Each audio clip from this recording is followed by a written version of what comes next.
السلام عليكم، ازيكم جميعا؟ عاملين ايه؟ يا رب تكونوا بخير، وحشتوني قد الدنيا. النهارده فيديو جديد.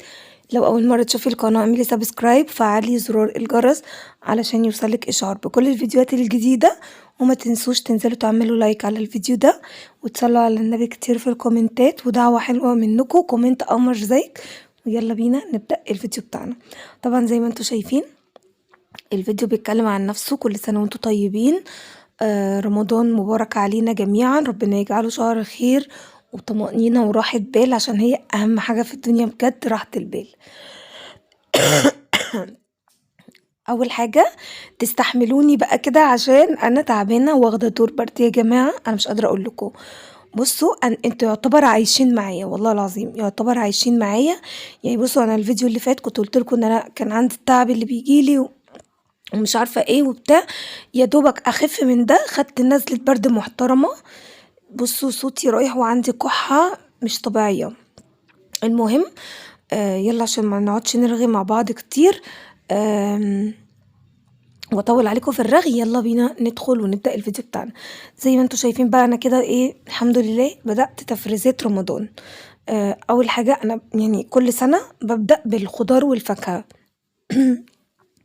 قصة بقى التفريزات دي يا جماعة قصة طويلة عريضة كده كبيرة، هنرغي فيها كده أثناء الفيديو.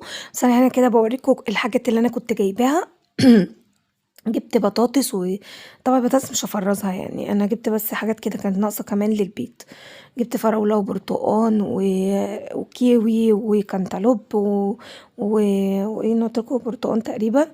وجبت بقى قوطة، وجبت بطاطس، وجبت بصل، وجبت بسلة وجزر. يعني بصوا الحاجات اللي انتوا شفتوها دي كلها. هنشتغل بقى على طول ونتكلم مع بعض في قصة التفريزات. اول حاجة يا جماعة انا بدأت كده بالفراولة. بحب ان انا اخلص من الفاكهة عشان الاول، عشان هي روحها بتكون ملهاش روح.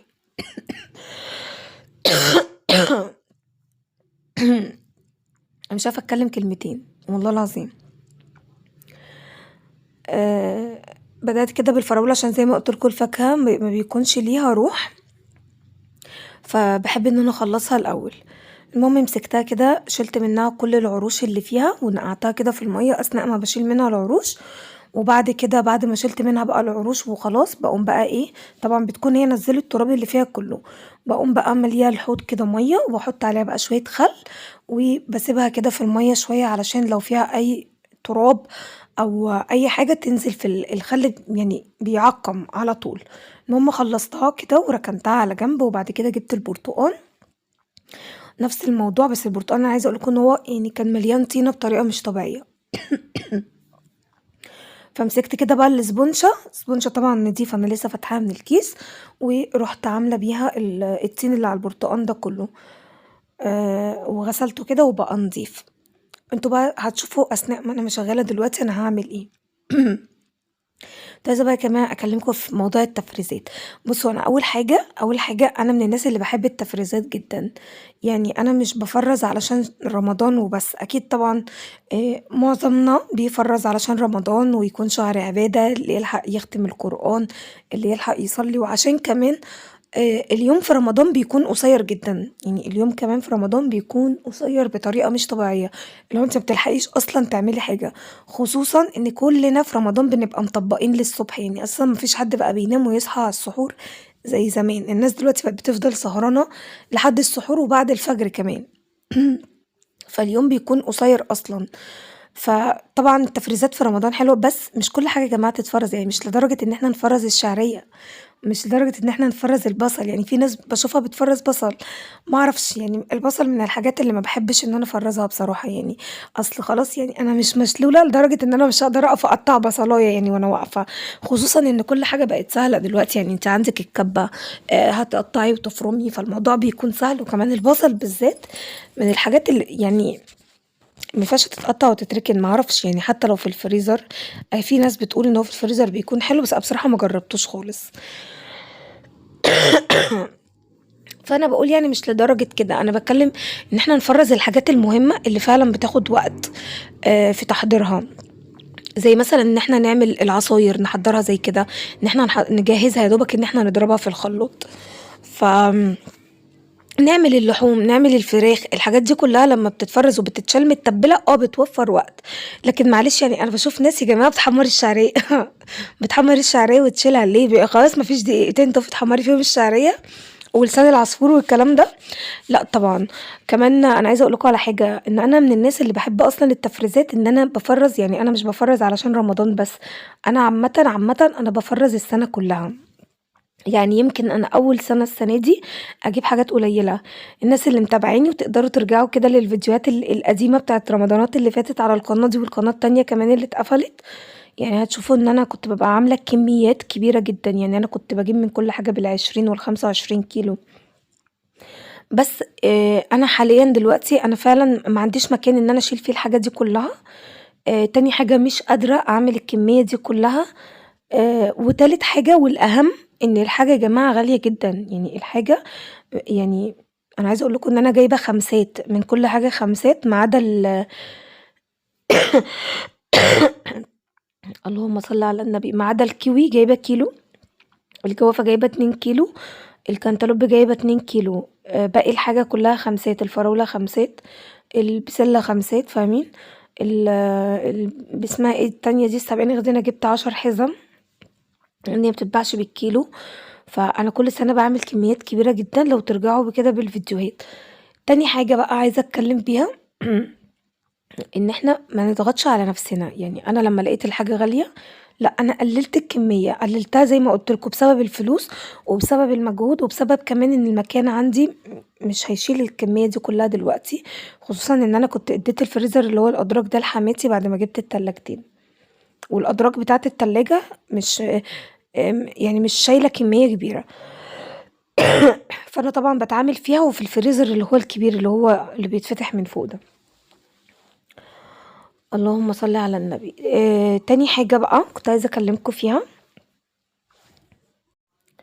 إن أنتم مش لازم تفرّزوا يعني كل حاجة موجودة في السوق، دي طبعًا حاجة غلط، أو أنتِ مثلًا بتتفرّجي عليَّ أنا كندى، لقيتيني مثلًا عاملة 20 صنف، 10 أصناف، وأنتِ عايزة تعملي، فأنتِ مش لازم تعملي ال10 أصناف أو ال20 صنف اللي أنا عاملاهم، لأ، أو أنا عن نفسي عملت الحاجات اللي إحنا بناكلها، يعني أنا ما فرّزتش قلقاس، ما فرّزتش اللهم صل على النبي، يعني في حاجات كتير أنا ما فرّزتهاش لإن إحنا مش بناكلها، فأنتِ فرّزي الحاجة اللي أنتِ بتستخدميها بس، مش عشان مثلًا فلانة عملت كذا فأنا أعمل كذا، فلانة عملت 20 صنف فأنا أفرّز 20 صنف، لأ طبعًا، أنتِ فرّزي الأكل اللي أنتم بتاكلوه بس كده، وعلى قد كمان عدد أفراد يعني الأسرة بتاعتِك، أنتم قد إيه، فبتجيبي كمية على قد العدد بتاعكم، يعني أنا مثلًا ممكن أكون أنا دلوقتي أنا كمان جايبة كمية قليلة، يعني الكمية دي ممكن تقعد معايا مثلًا 6 شهور أو حاجة، مش السنة كلها. اللهم صل على النبي، فأنتِ لو أنتِ عددكم قليل بتفرّزي كمية قليلة، عددكم أكتر بتفرّزي كمية أكتر، فاهماني إزاي؟ يعني هي نسبة وتناسب، أنتم على حسب أنتم كام نفر في الأسرة، على حسب أنتِ عايزة الحاجة دي تقعد معاكِ قد إيه وقت، فاهماني إزاي؟ يعني في ناس بتفرّز على قد شهر رمضان، فأكيد طبعًا مش هتعمل الكميات دي كلها، فهي بتبقى أنتِ بتفرّزي على قد احتياجِك الشخصي أنتِ، على قد ما المكان عندِك يشيل. وعلى حسب ما أنتم ما بتاكلوا، وعلى حسب ما العدد بتاعكم، يعني هي كده.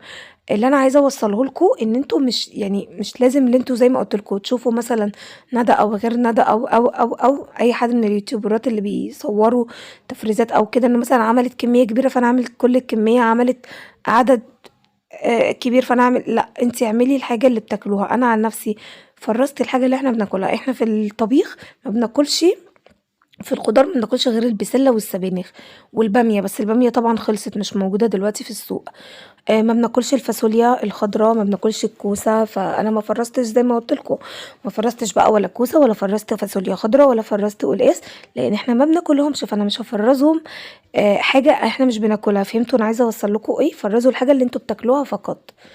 المهم إن أنتم زي ما شُفتوا كده أنا غسلت الفاكهة وحضّرتها، الجوافة أنا باقسمها نُصّين وباشيل القلب منها ما باسيبهاش، يعني مش أنتِ لسه هتضربيها في الخلاط فتقعدي لسه تصفّي والكلام ده لأ، أنا بتكون جاهزة إن أنتِ تضربيها يا دوبك وتصُبّيها على طول. أنا بقى عايزة أقول لكم قطّعت بقى الفلفل زي ما أنتم شُفتوا، الفلفل بقى الالوان انا بفرزه، يعني انا يعتبر جبت منه 2 كيلو فلفل الوان وكيلو فلفل رومي اخضر، يعني 3 كيلو. استخداماته معايا كتير، انا بستخدمه كتير في العصاج، بستخدمه في الشاورما، بستخدمه في بصوا يعني هو له استخدامات كتيره جدا، لو بتعملي كبده، لو بتعملي سجق، الكلام ده كله. انا عايزه اقول لكم بقى يا جماعه ان انا اتدبست في كميه الجزر. انا جبت البسله، جبتها بصراحه يعني خليت الراجل، خليته ان هو يبعتها لي ان هي متفصصه جاهزه. لان طبعا انا عايزه اقول لكم إن هي بتاخد وقت جامد. مره زمان يعني من كام سنه، جيت افرزها وكده، فرحت جبت ايه، جبت كميه كبيره، كانت مش عارفه حوالي 10 كيلو ولا قد ايه.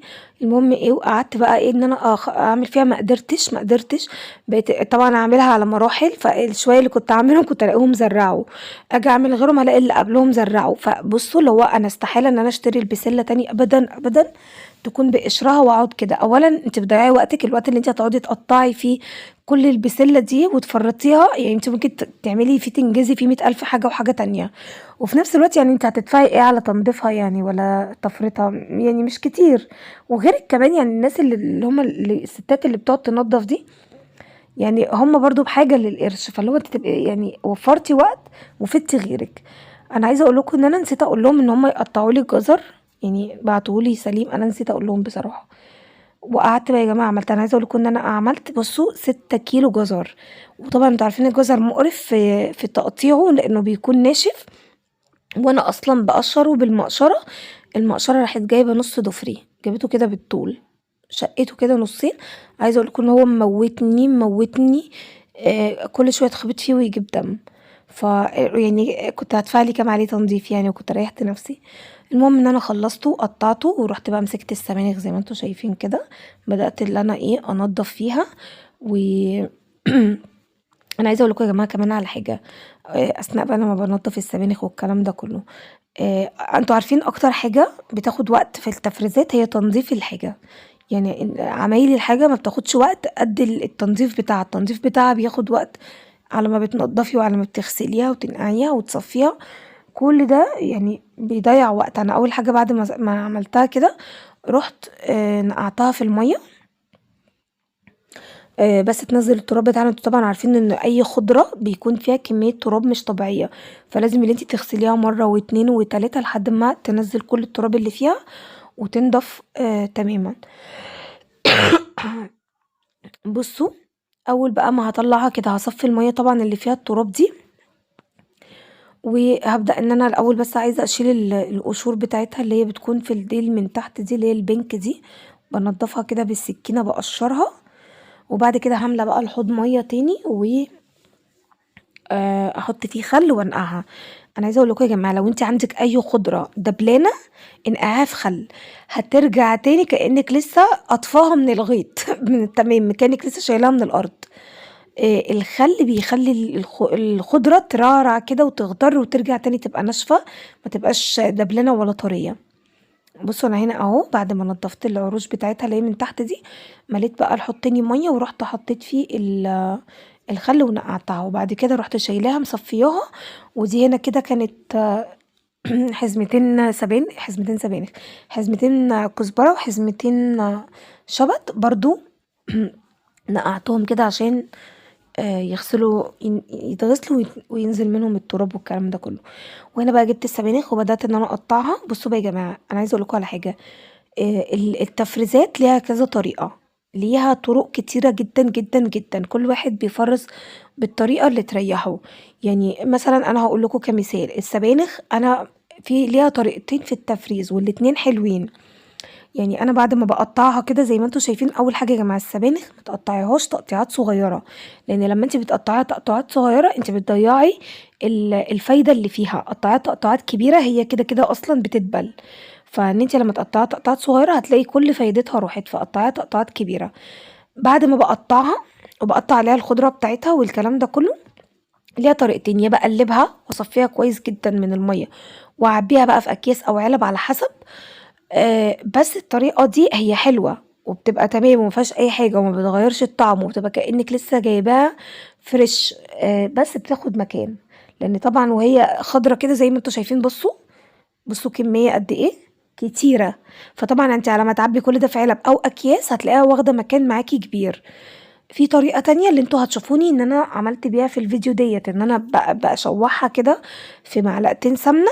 طبعا الكمية دي كلها هتلاقوا ان هي دبلت خالص، نزلت للربع، وبعبيها في اكياس. والطريقة دي بجد برضو كانت ناجحة معايا جدا، ولسه كنت عاملاها من يومين يعني، كنت مفرزاها انا من بدري من رمضان اللي فات والله العظيم، ولسه كنت طابخه كيس منها من 3 ايام كده بالظبط.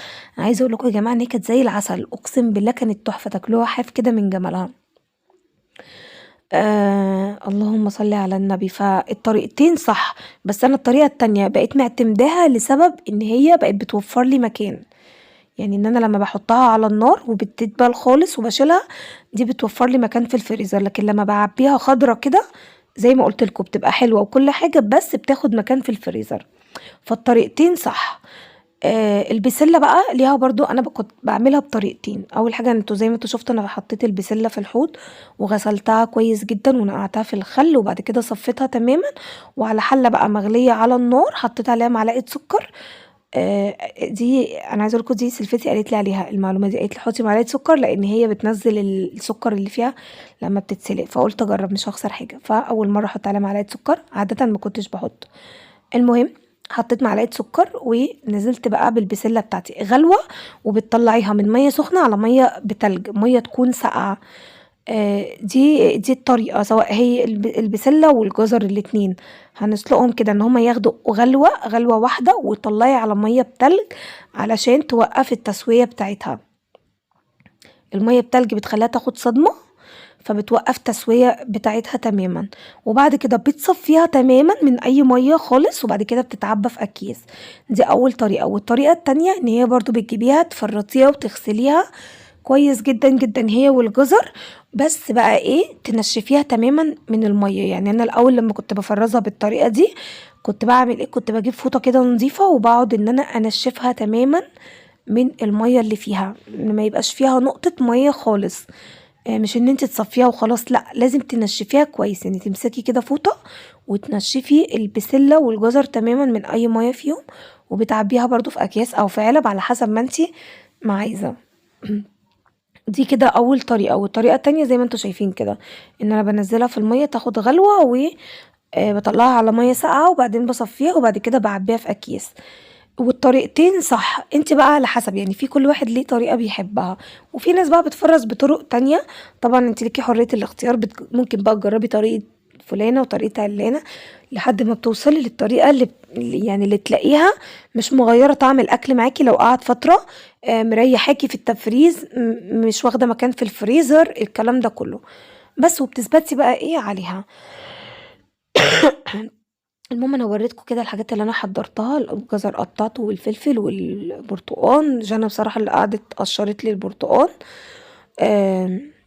نفعتني بصراحة يا جماعة، اليوم ده وقفت معايا، وقفت معلم بصراحة. بقيت تغسل كل المواعين اللي طالعة ورايا، وبقيت كمان طلعت لي فضت لي الفريزر اللي هو الكبير اللي هو بيتفتح من فوق ده، فضته وغسلته لان طبعا هو بيعمل تلج من جوه، وغسلته لي. وبعد ما انا ما خلصت بقى الكلام ده كله دخلت انا بقى ايه رصيته، طلعت الحاجات القديمة من فوق ورصيت الحاجات الجديدة هي اللي من تحت، ورتبته تماما. بصوا بقى، حاجة تانية بقى عايزة اقولكوا عليها. انا هنا جبت اطباق فل، و اللهم صل على النبي، وجبت كده كيس تلاجة قسمته نصين وحطيته في العلبة في الطبق، وبدأت ان انا اقسم فيه الفواكه بتاعتي بقى. حطيت البرتقال والفراولة والجوافة زي ما انتم هتشوفوا. والمادة الحافظة اللي بتحفظ معاكي الكلام ده كله لو قعد، اقسم بالله يا جماعة انا عندي حاجات من رمضان اللي فات، يعني سنة من السنة للسنة، ولسه كنت مطلعة منها وعاملة الحاجة طعمها تحفة كأنها فريش ولا مغيرة ولا اي حاجة. انا كل اللي بعمل ايه، بقطع الفاكهة زي ما انتوا شفتوا كده. يعني البرتقال انا حطيته اهو، الجوافة قصدي حطيتها اهو، قسمتها على طبقين ورشيت سكر. انا حطيت طبقتين، يعني حطيت اول راق وبعد كده رشتها سكر، بعد كده حطيت طبقة تاني وحطيت عليه سكر، عشان بس مش عايزة اعمل اطباق كتير عشان انا المساحة عندي يعني في ذمة الله. فتاني طبقة حطيتها من الجوافة رشت عليها برضو ايه سكر كده من فوق. وبعد كده هنا اهو فضيت الكنتالوب برضو كده، عملتهم على طبقين وحطيت عليهم كده شوية من الكيوي من على الوش. الكيوي يا جماعة مع الكنتالوب لما بتضربيهم في الخلاط بيبقى طعمهم تحفة تحفة تحفة تحفة خطير. وباقي كمية الكيوي حطيتها لوحدها في طبق تاني، ورشيت عليهم نفس الموضوع سكر من فوق. بعد كده هحط البرتقال برضو في الاطباق، بترصيه بقى، انت بتحطي في الطبق الكمية على قد ما انت ما هتضربيه. يعني اول حاجة على قد ما الطبق هياخد، وتاني حاجة على قد ان انت برضو مع انت عايزة تعملي قد ايه عصير في المرة. فانا عملت على قد مثلا ما يعمل مثلا ايه شفشة او ازازة او كده. انا بقى عوزت طبق اتنين تلاتة اطلع انا بقى براحتي. المهم ان انا قسمت كمية البرتقال، انا عايزة اقولكم يا جماعة ان انا كل سنة اقسم بالله بعمل بال20 و25 كيلو برتقال. وفي نفس الموضوع في الفراولة، لان دول اكتر حاجتين احنا بنحبهم في العصاير، فتلاقوني ان انا مزودة فيهم، فاهمين؟ لكن الجوافة انا ماليش فيها خالص، انا عاملاها بصراحة كده منظر كمان، قلت عشان محمد لان هو اللي بيحبها. لكن انا الحاجة الوحيدة اللي ما بطيقهاش ولا بطيق ريحتها الجوافة. استحالة استحالة استحالة ان انا ادخلها البيت، محبهاش ابدا. انا عايزه اقول ان انا حتى لما جبتها المره دي جبتها ناشفه عشان ما يبقاش ليها ريحه. بصوا حطيت بقى، وزعت اهو كده البرتقال كله. انا عايزه اقول لكم كمان ان الفراوله لو كانت ارخص من كده كنت جبت كميه كبيره، بس بصراحه انا جايباها ب35 جنيه فغاليه. فقلت انا هجيب بس 5 كيلو كده عشان رمضان، ولما سعرها ينزل الايام اللي جايه ممكن ابقى اجيب وايه وافرز تاني. لان احنا بنحب الفراوله جدا، يعني اكتر حاجه في العصاير بنحبها الفراوله والبرتقال. فهم اكتر حاجات انا بعملها، فعشان كده زي ما بقول لكم انتي شوفي بتحبي ايه واعمليه. إيه بتحبوا تشربوه اكتر او تاكلوه اكتر بتزودي منه. لكن انا بقى باقي الحاجات دي مخليها مثلا تغيير في رمضان نغير. جالك ناس بتحب تشرب الحاجات ديت في رمضان، طبعا انتوا عارفين رمضان شهر العزومات. فيبقى عندك يعني الحاجة موجودة في البيت. بس كده، المهم ان انا بقى اهو حطيت كمية البرتقال بتاعتي، وبرده برش على وشها سكر. السكر هو المادة الحافظة اللي بتحفظه معاكي وبيفضل معاكي من السنة للسنة، ما بيبقاش فيه اي حاجة. فوزعت عليه اهو السكر.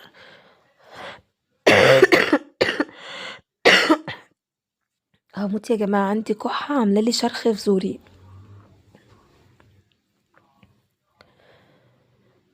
كنت عايزة بقى اقول لكم على حاجة تانية. بصوا بحاول ان انا اقول لكم كل عصارة خبرتي في التفريزات. بصوا يا جماعة، انا هنا عاملة في اطباق فل.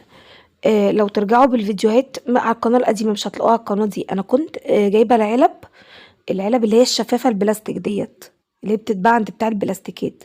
هي حلوة وكل حاجة، بس بتاخد مكان. يعني انا عن نفسي بتاخد، يعني طبعا عشان بفرز كمية كبيرة فبتاخد مكان كبير قوي قوي قوي قوي.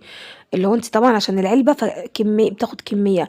بس لا، انا بطلت بصراحة، جبتها في مرة واتسوحت لقيتها ملت الفريزر كله كله كله.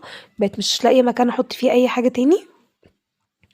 وغير كده كمان ان هي غالية قوي كمان. بقيت بقى بعمل ايه، بقيت بجيب الاطباق اللي هي الفل دي، واعمل فيها. ما بتاخدش مكان زي التانية، يعني ما بتاخدش مكان زي العلب اللي هي المغطى دي اللي هي الشفافة البلاستيك. اللي انا عملت فيها السمنة هي دي. فهي حلوة وكل حاجة، بس بتاخد مكان يا جماعة مش طبيعي. فطبعا اكيد مش هتحطي التلاجة كلها يعني خضار وفاكهة، ومش هتخلي مكان لباقي الحاجات. فبصراحة لقيتها مش عملية معايا.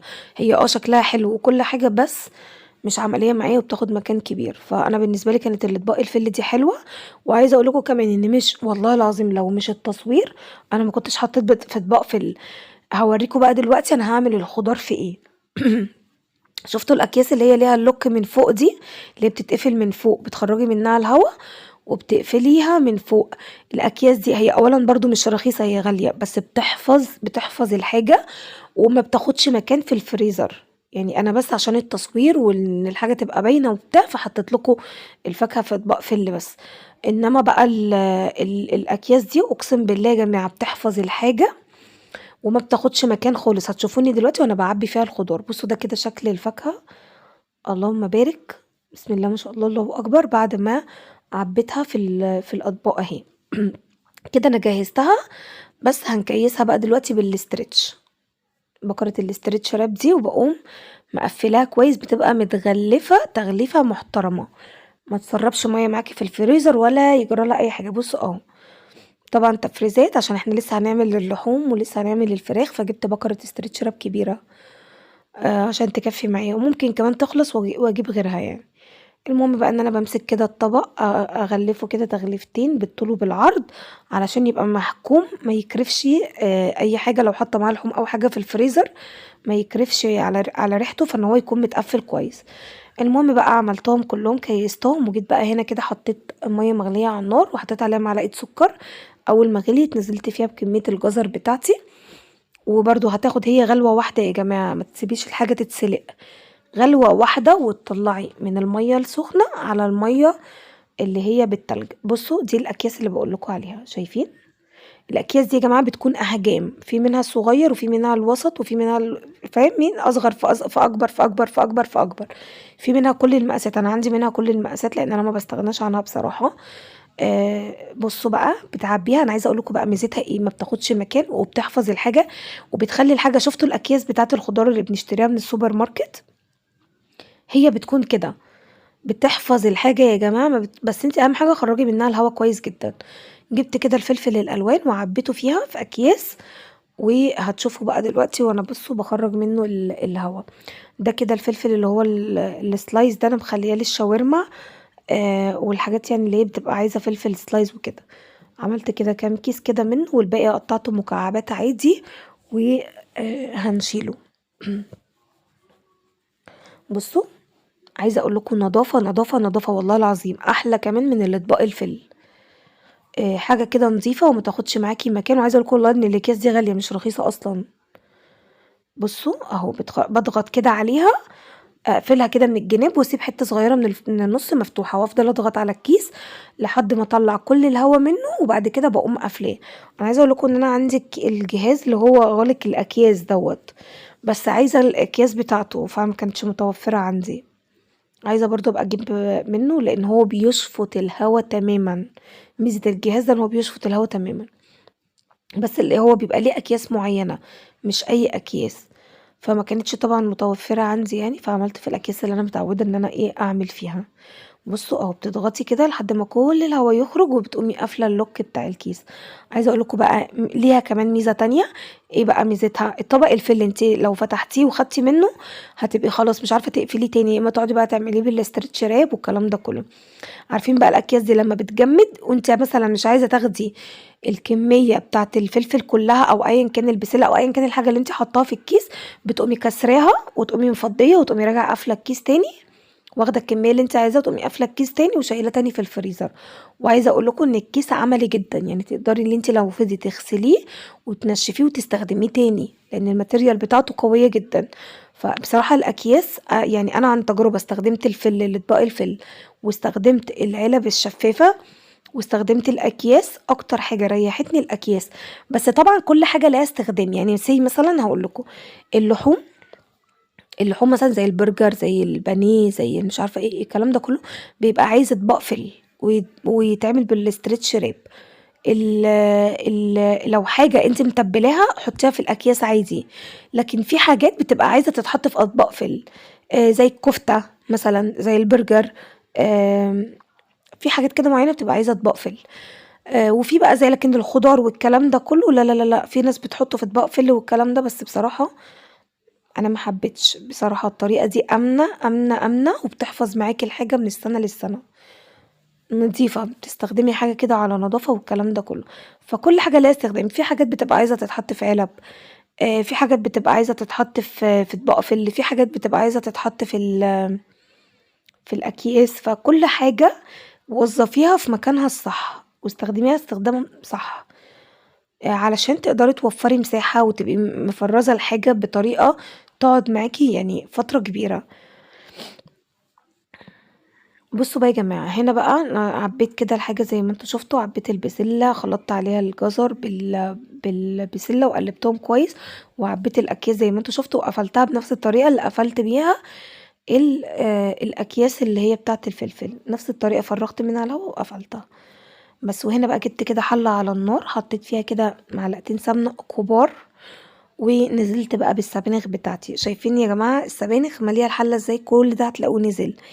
هتتصدموا دلوقتي من كمية. بص انا كل ما بتقل برجع ازود، هتتصدموا في الاخر. شفتوا الطبق الموف ده المليان ده قد كده ده مليان لاخره. بصوا في الاخر لما هتتعمل على النار هتبقى في الاخر شوية قد ايه. السبانخ من الحاجات اللي بتتخدعي فيها، يعني تحسي ان الكمية كبيرة بس في الاخر بتطلعي منها حبة صغيرين جدا. بصوا انا حطيتها كده على النار، هي بتفضل تنزل في المية بتاعتها، انتي ما بتحطش عليها ميه ولا اي حاجه، هما معلقتين سمنه كبار. بصوا اهي، شايفين انا ما بعملش حاجه، انا سايباها على النار بس. هي بقى بتفضل ان هي تقل تقل تقل تقل تقل تقل وبتنزل ميه. كل ما بتقل انا برجع ازود، كل ما بتقل انا برجع ازود لحد ما بخلص الكميه اللي عندي كلها. كل ما عليكي اللي انت هتفضلي تقلبي فيها تقلبي فيها تقلبي فيها لحد، بصوا ما شايفين يا جماعه، توصل للمرحله اللي انتوا شايفينها دي. بصوا شايفين كميه السبانخ بقت قد ايه؟ بقت ربع الحله، الكمية الكبيرة دي. بصوا كمان اهي كده جابت اخرها. اهم حاجة ان انت تنشفيها من المية تماما، تفضلي تقلبي فيها لحد ما السوائل اللي فيها كلها اللي هي نزلتها تنشف. وبعد كده عبيتها في الاكياس زي ما انتوا شايفين اهو. وتمام، شفتوا الكمية دي كلها عملت ال3 اكياس دول، يعني هم 3 طبخات بالظبط.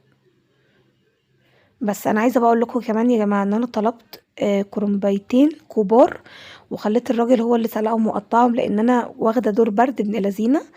قلت الحاجة اللي اقدر اوفر على نفسي فيها وقت اوفرها. بصوا شايفين النظافة يا جماعة بتاع الخضار اللي عندنا ده بأمانة تحفة تحفة. الناس اللي من المقطم لو عايزاه، عشان عارفة بتقعدوا تسألوني على اسمه، اسمه فتحة خير يا جماعة، وهو في صبحي حسين. بصوا بيجيبوا لكم ازاي مسلوق ومتقطع